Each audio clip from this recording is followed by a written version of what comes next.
दर्शकवृन्द नमस्कार। केन्द्रबिन्दु एक्सप्रेसमा स्वागत गर्छु। म मनोज नेउपाने। केन्द्रबिन्दु एक्सप्रेसमा हामी दिनभरिका देश दुनियाँका खबरहरू प्रस्तुत गर्ने गर्छौं। आजको केन्द्रबिन्दु एक्सप्रेस सुरु गरौं कोरोना भाइरस सम्बन्धी अपडेटबाट। जस्तै परिस्थितिमा पनि होन्डा छ सधैँ तपाईसँगै।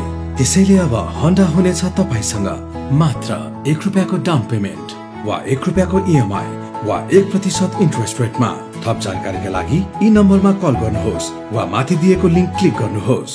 होन्डा छ सधैँ तपाईसँगै। कोरोना भाइरसको संक्रमणबाट विश्वभर 2,70,95,000 बढी संक्रमित, तीमध्ये 8,84,000 बढीको मृत्यु, 1,92,11,000 बढी निको भएर घर फर्किए।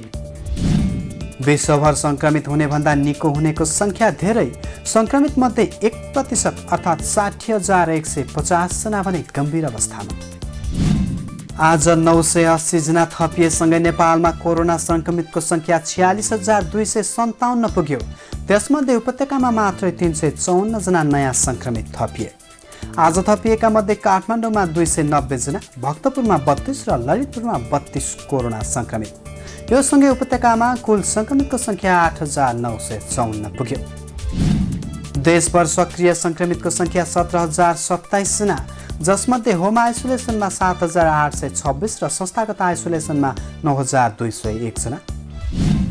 आइतबार मात्र PCR विधिबाट 10,382 जनाको कोरोना परीक्षण।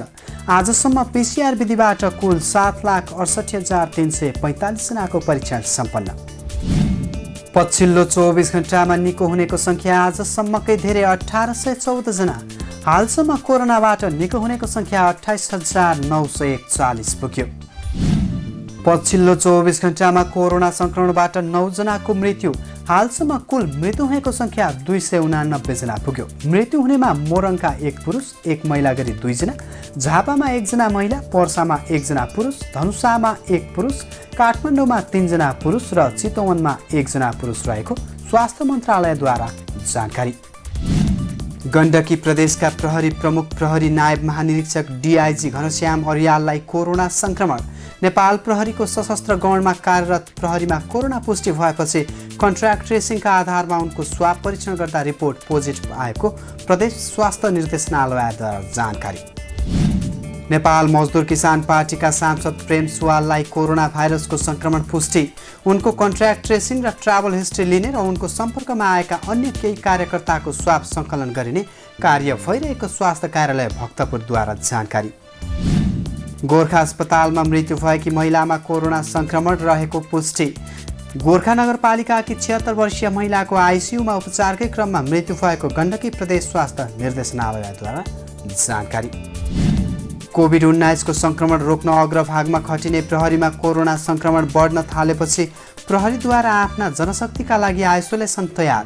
प्रहरीले भक्तपुर मध्यपुर थिमीको पाठ्यक्रम विकास केन्द्रको एउटा ब्लकमा 18 शय्याको आइसोलेसन तयार पारेर सञ्चालनमा ल्याएको महानगरीय प्रहरी परिसर भक्तपुरका प्रहरी नायब उपरीक्षक एवं प्रवक्ता दीपक गिरीद्वारा जानकारी।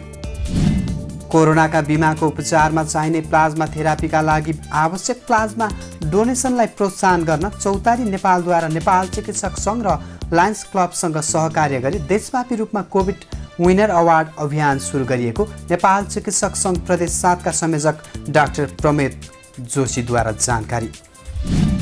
हेटौडाको गौरीटार आइसोलेसन वार्डमा रहेका 62 जना कोरोना संक्रमितलाई रिद्धिसिद्धि रेमिटेन्सद्वारा राहत सामग्री प्रदान। कम्पनीद्वारा रोग प्रतिरोधात्मक शक्ति बढाउन सोही अनुसारको खाद्य सामग्री र घर परिवारसँग सम्पर्कमा रहन रिचार्ज कार्ड तथा विभिन्न सामग्री वितरण गरेको जानकारी। केन्द्रबिन्दु समाचारमा अब राष्ट्रिय अपडेट। वर्षा र सहकालका देवता रातो मच्छिन्द्रनाथको रथ आज दिउँसो 3 बजे तानियो। विगतका वर्ष चाहिँ रथ यात्रा गर्न सम्भव नदेखिएसँगै रथलाई आज ललितपुर महानगरपालिका अगाडिको 16 खुट्टे पाटीसम्म मात्र तानेर लगिएको पुचका संयोजक चन्द्र महर्जनद्वारा जानकारी। कोरोना संक्रमणको नियन्त्रण र रोकथाममा खटिएका स्वास्थ्यकर्मी र सुरक्षा निकायका कर्मचारीहरूले संक्रमणको 6 महिनासम्म जोखिम भत्ता नपाउँदा प्रहरी समायोजन सम्बन्धी बैठकका नाममा गृह मन्त्रालयका कर्मचारीले चैतदेखि असारसम्म करिब 40 लाख रुपैयाँ भत्ता लिएको खुलासा। नेपाल उद्योग वाणिज्य महासङ्घका वरिष्ठ उपाध्यक्ष शेखर गोल्छाद्वारा कोरोना बिमाको मापदण्डको विरोध। सरकारको अनुमतिमा परीक्षण गर्दै आएको निजी प्रयोगशालाको रिपोर्ट मान्य हुँदैन भन्नु गलत रहेको भन्दै मापदण्ड सच्याउन आग्रह। पार्टी सभापति शेरबहादुर देउवा विधान विपरीत अगाडि बढेको निष्कर्षमा पुगेको नेपाली कांग्रेसको संस्थापन इतर समूह चरणबद्ध आन्दोलनको तयारीमा जुट्दै सभापति देउवाले गठन गरेका सदस्यता वितरणमा गरेको हस्तक्षेप फिर्ताका लागि दबाब दिन इतर समूहद्वारा देउवालाई 7 दिने अल्टिमेटम नसचिए अनसनसम्मको तयारी। संस्कृति पर्यटन तथा नागरिक उड्डयन मन्त्री योगेश भट्टराईद्वारा आफ्नो जन्मदिनको अवसरमा एसिड पीडित बालिका मुस्कान खातुनलाई आर्थिक सहयोग। कक्षा 9 मा अध्ययनरत खातुनलाई अध्ययन खर्चमा सहयोग पुगोस् भन्ने हेतुले मन्त्री भट्टराईद्वारा 50,000 नगद प्रदान। भारतको पिथौरागढमा रहेको धौलीगङ्गा जलविद्युत परियोजनाको बाँध खोलियो। बाँध खोलेपछि दार्चुला, बैतडी, डडेलधुरा, कञ्चनपुर भएर भारततिर बग्ने महाकाली नदीमा पानीको बहाव र सतह बढ्ने भएकाले महाकाली नदी किनारको बासिन्दालाई सतर्कता अपनाउन नेपाल र भारतका स्थानीय प्रशासनद्वारा अनुरोध।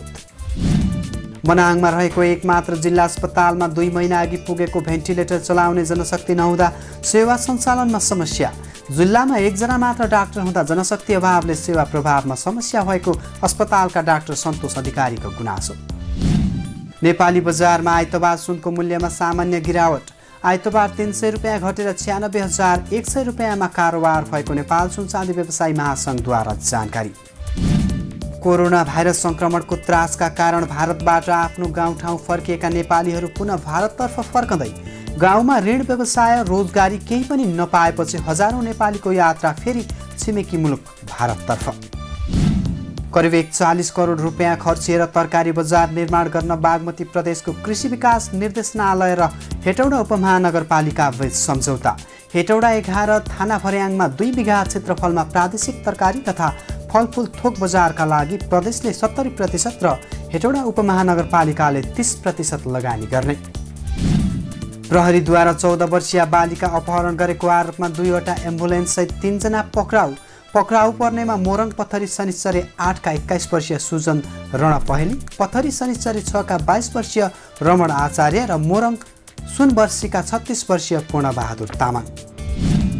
भारतले आफ्नो मातहतको गोर्खाली सेनालाई नेपालको घनिष्ठ मित्र चीनका विरुद्ध प्रयोग गर्न लद्दाखमा हालै तैनात गरेको विषयप्रति ग्रेटर नेपाल राष्ट्रवादी मोर्चाको आपत्ति। भारतले चिनिया सैनिक विरुद्ध झण्डै 4000 गोर्खाली सैनिक परिचालन गरेर नेपाल चीन सम्बन्धमा अप्ठ्यारो र धाजा पार्ने डरलाग्दो खेल खेल्न खोजेको मोर्चाको ठहर। केन्द्रबिन्दु एक्सप्रेसमा अब अन्तर्राष्ट्रिय अपडेट। कोरोना भाइरस संक्रमणका कारण दुबईमा थप 5 नेपालीको ज्यान गयो।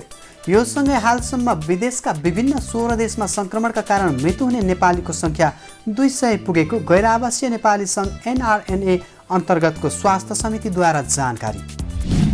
भारतको केन्द्रीय स्वास्थ्य मन्त्रालयले जारी गरेको तथ्याङ्क अनुसार पछिल्लो 24 घण्टामा 90,633 संक्रमित थपिए। यो सँगै भारतमा संक्रमितको संख्या 41,13,811 पुग्यो। अमेरिकी राष्ट्रपति डोनाल्ड ट्रम्पको समर्थनमा गरिएको डुङ्गा र्यालीका क्रममा 4वटा डुङ्गा डुबानमा। परेडका क्रममा केही डुङ्गा डुबेका र केही चाङसँग ठोकिए पनि घटनामा केही पनि घाइते नभएको अन्तर्राष्ट्रिय समाचार संस्था रोयटर्सद्वारा जानकारी। अल कायदाका पूर्व नेता ओसामा बिन लादेनकी भतिजी नूर बिन लादेनद्वारा डोनाल्ड ट्रम्प नै अमेरिकी राष्ट्रपति हुनुपर्ने दाबी। यदि ट्रम्पले नजिते सेप्टेम्बर 11 को जस्तो त्रासदीपूर्ण आक्रमण दोहोरिने लादेनको चेतावनी। बेलायतको बर्मिम सहरमा मध्यरातमा एक समूहले धारिलो हतियारद्वारा आक्रमण गर्दा कैयौं घाइते। घटनामा घाइते हुनेहरूको विस्तृत विवरण आउन बाँकी रहेको अन्तर्राष्ट्रिय सञ्चार माध्यमहरूद्वारा जानकारी। केन्द्रबिन्दु एक्सप्रेसमा अब खेलकुद अपडेट। नुवाकोट जिल्ला मार्शल आर्ट्स हाप्किडो सङ्घको आयोजनामा भएको प्रथम राष्ट्रिय भर्चुअल सेल्फ डिफेन्स हाप्किडो च्याम्पियनसिपमा आयोजक टोली नुवाकोट च्याम्पियन, प्रतिस्पर्धामा दाङको टोली दोस्रो तथा कास्की तेस्रो। प्रिमियर लिग क्लब वुल्व्सद्वारा आफ्नो इतिहासमा अहिलेसम्मकै धेरै रकम खर्च गरेर नयाँ स्ट्राइकर अनुबन्ध। 5 वर्षको सम्झौतामा वुल्व्सद्वारा पोर्टोबाट 18 वर्षका स्ट्राइकर फाबियो सिल्भा 35.6 मिलियन पाउन्डमा खरिद। हवस् दर्शकवृन्द, केन्द्रबिन्दु एक्सप्रेस आजलाई सकिएको छ। भोलि पुनः यसै समयमा उपस्थित हुने नै छौँ। तबसम्मका लागि बिदा दिनुहोस्। केन्द्रबिन्दु एक्सप्रेस हेर्दै गर्नुहोला। नमस्कार।